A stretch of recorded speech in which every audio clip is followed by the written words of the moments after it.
अस्सलामुअलैकुम व्यूअर्स। इस वीडियो के अंदर हम डिस्कस करेंगे chapter number 8 which is circle. अब सर्किल को डिस्कस करने से पहले आपको कॉनिक्स और कॉनिक सेक्शन के बारे में मालूम होना ज़रूरी है। अब कॉनिक सेक्शन क्या होता है? कॉनिक कॉनिक्स या कॉनिक सेक्शन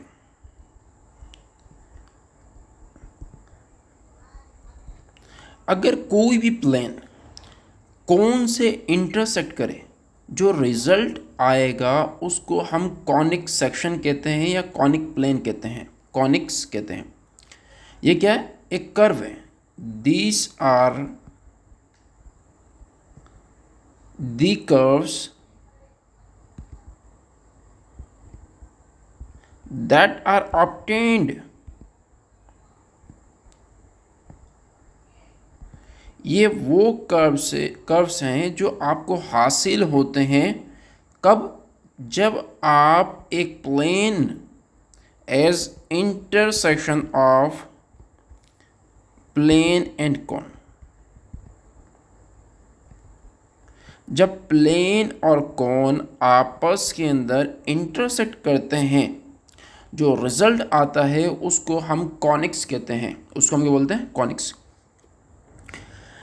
अब देखिए, राइट सर्कुलर कोन, ये हमारे पास एक कोन है। ये जो फिक्स लाइन है, ये हमारे पास क्या है? एक फिक्स लाइन है जिसको हम क्या बोलते हैं? एक्सिस। अब देखिए, जो हमारे पास कोन है उसके अंदर जनरेटर्स होते हैं, इस तरीके से लाइन होती है, इनको हम क्या बोलते हैं? जनरेटर्स। इनको हम क्या बोलते हैं? जनरेटर्स। और ये हमारे पास जो फिक्स पॉइंट है इसको हम क्या बोलते हैं? वर्टेक्स।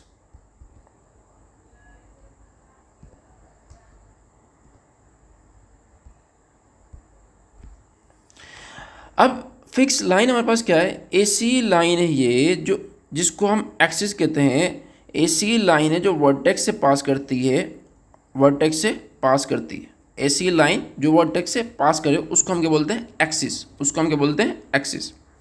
क्या बोलते हैं हम उसको? एक्सिस। अब हमारे पास है कॉनिक्स की जो डेफिनेशन है, अगर हम उसको एनालिटिकल ज्योमेट्री के अंदर डिस्कस करें, ये हमारे पास क्या है? Graphical definition of conics. Graphical definition. अब हम एनालिटिकल डेफिनेशन को डिस्कस करते हैं। एनालिटिकल डेफिनेशन को डिस्कस करना है तो देखें, ये हमारे पास एक फिक्स पॉइंट है जिसको मैं नाम दे रहा हूँ एस का, और ये हमारे पास एक फिक्स लाइन है, और ये हमारे पास एक पॉइंट है पी, वो मूव कर रहा है। वो इस तरीके से मूव करे कि इसका जो डिस्टेंस है फिक्स पॉइंट से और फिक्स लाइन से, वो एक कांस्टेंट रेशो के अंदर हो, वो एक कांस्टेंट रेशो के अंदर हो, तो उस पाथ को हम क्या बोलते हैं? कॉनिक्स बोलते हैं। उस पाथ को हम क्या बोलते हैं? Conics. A conic is the path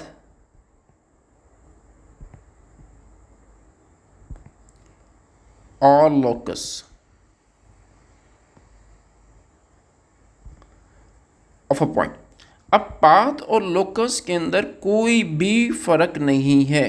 locus of a point moving so that the ratio of its distance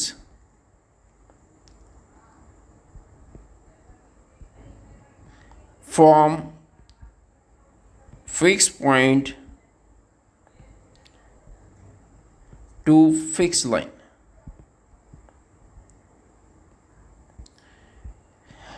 is constant। वो क्या हो? कांस्टेंट हो। वो क्या हो? कांस्टेंट हो।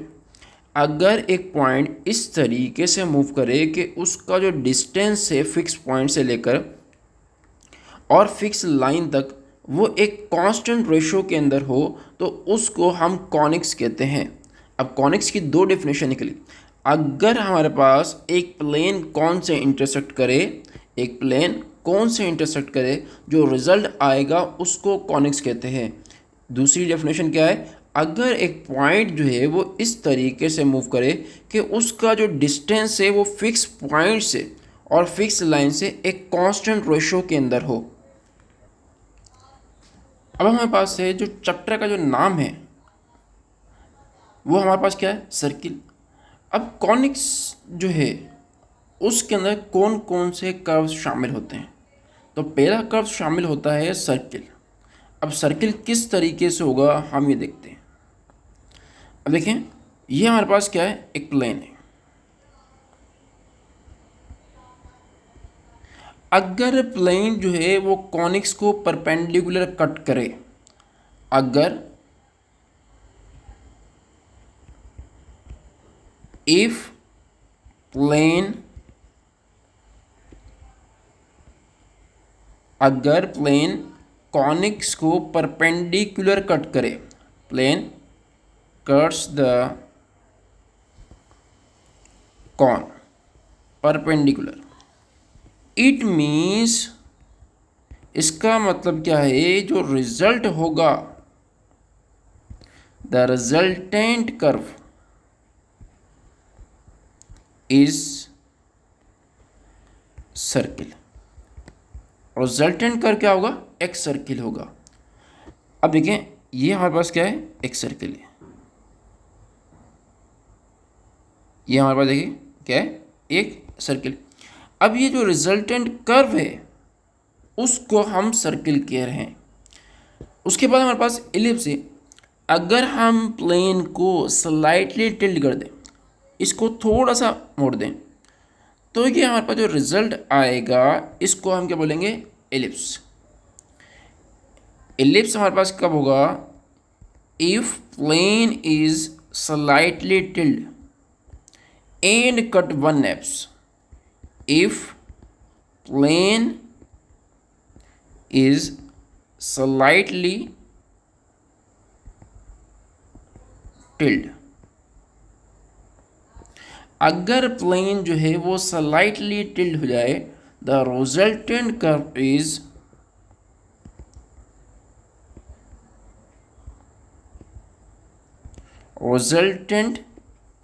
Is ellipse.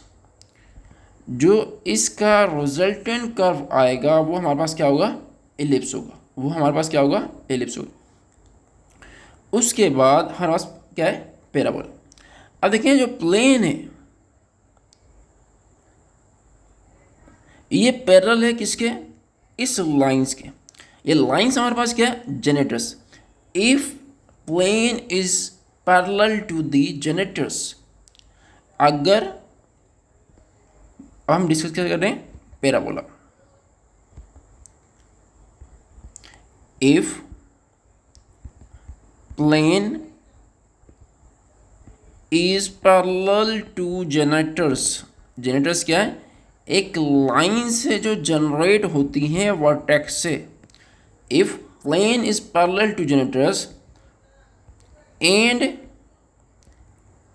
Curves only one nap, और सिर्फ एक नैप को कट करे, the resultant curve is parabola. जो रिजल्टेंट कर्व होगा उसको हम क्या बोलेंगे, पैराबोला। उसको हम क्या बोलेंगे, पैराबोला। अगर हमारे पास, अब हमारे पास है हाइपरबोला। हाइपरबोला के अंदर ऑब्जर्व करें, जो प्लेन है वो दोनों नेप्स को कट कर रहे हैं, और इसके अंदर जो वर्टेक्स है वो ना हो, इसके अंदर क्या करे, वर्टेक्स से पास ना करे। अब हमारे पास क्या है, हाइपरबोला। क्या बोला, हाइपरबोला। कौन बोला, hyperbola. If plane passes through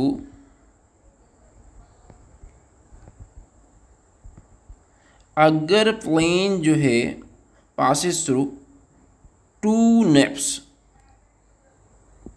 अगर प्लेन जो है वो दोनों नैप से पास करे, if plane passes through two naps, the result is hyperbola. Condition साथ ये भी लिख लें कि वर्टेक्स से पास ना करे, doesn't pass through the vertex, vertex से पास ना करे।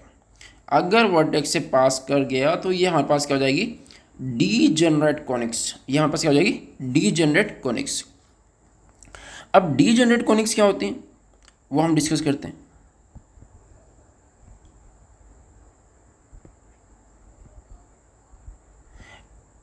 अगर प्लेन जो है वो परपेंडिकुलर हो और कहाँ से पास करें, वर्टेक्स से। मिसाल के तौर पर यहाँ देखिए, प्लेन यहाँ से पास करे तो हमारे पास जो रिजल्ट आएगा सिर्फ एक पॉइंट सर्किल आएगा। क्या आएगा, एक पॉइंट सर्किल आएगा जिसको हम क्या कहते हैं, डीजेनरेट कॉनिक्स।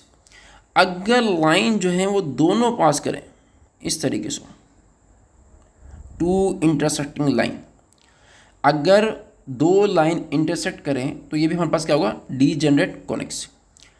थर्ड हमारे पास क्या है, एक सिंगल लाइन हो। मिसाल के तौर पर ये हमारे पास हाइपरबोला जो है इस तरीके से वर्टेक्स से पास करे तो तब भी हमारे पास क्या होगा, एक डीजेनरेट कॉनिक्स होगी। क्या होगी, डीजेनरेट कॉनिक्स। अब हम मूव करते हैं कि जो सर्किल है, अब हमारे पास है स्टैंडर्ड फॉर्म्स या standard equations of a circle, कि एक सर्किल की जो स्टैंडर्ड इक्वेशन है वो क्या है और किस तरीके से डिराइव होती है, किस तरीके से ड्राइव होती है। Standard equation of circle. अब लेट्स सपोज एक सर्किल है हमारे पास जिसका सेंटर जो है वो है H, K, जिसका सेंटर हमारे पास क्या है, H, K। उसके ऊपर कोई पॉइंट है जिसको मैं कह रहा हूँ P, X, Y, कोई भी एक पॉइंट है।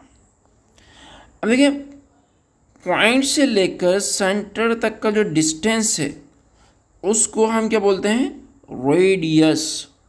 उसको हम क्या बोलते हैं, रेडियस। के पॉइंट से लेकर सेंटर तक जो डिस्टेंस है उसको हम क्या बोलते हैं, रेडियस।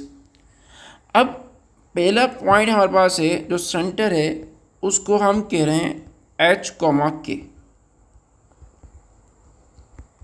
और पॉइंट जो सेंटर पर लाई करता है उसको हम बोलते हैं X, Y। इन दोनों पॉइंट का डिस्टेंस मालूम करना है। तो लास्ट चैप्टर के अंदर हमने डिस्कस किया था कि किसी भी दो पॉइंट के दरमियान अगर डिस्टेंस मालूम करना है तो हम डिस्टेंस फार्मूला इस्तेमाल करते हैं। अब वो क्या है कि x minus H, Y minus K, X minus H का square plus Y minus K का स्क्वायर और स्क्वायर रूट, और सी से लेकर पॉइंट तक का ये क्या है, डिस्टेंस है। अब जो पॉइंट तक का जो डिस्टेंस है ये बराबर किसके है, रेडियस के। इट मीन्स के रेडियस बराबर है एक्स माइनस एच का square plus Y minus K का स्क्वायर। अब रेडिकल को ख़त्म करना है, टू रिमूव रेडिकल। अगर रेडिकल को ख़त्म करना है we should take square root, square on both side। अगर रेडिकल को ख़त्म करना है तो हम दोनों तरफ क्या लेंगे, स्क्वायर। तो आंसर क्या जाएगा, R square equal to X minus H का square plus Y minus K का whole square, Y minus K का होल स्क्वायर। ये हमारे पास स्टैंडर्ड इक्वेशन ऑफ सर्किल है। यहाँ पास क्या है? स्टैंडर्ड इक्वेशन ऑफ सर्किल, जो हमारे पास क्या है?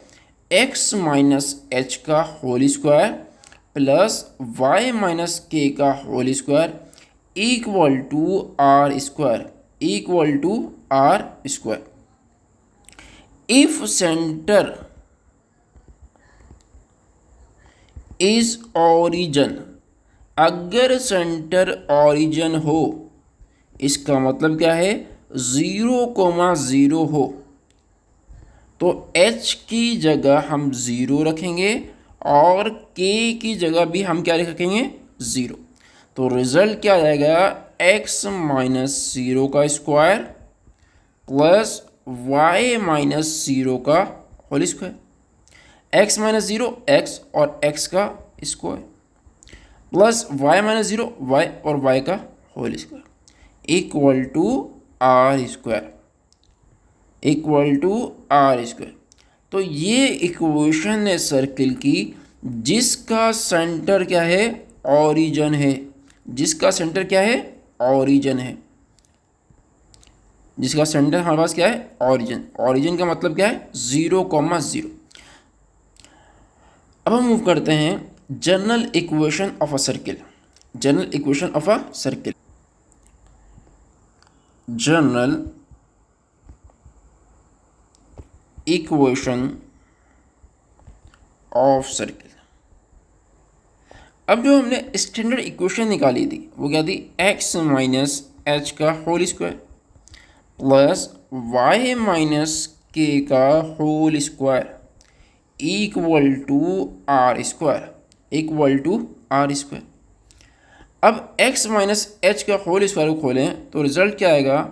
X square minus 2hx plus H square plus Y square minus 2yk plus के स्क्वायर, और प्लस का आर स्क्वायर है वहाँ जाएगा तो माइनस का आर स्क्वायर इक्वल टू 0।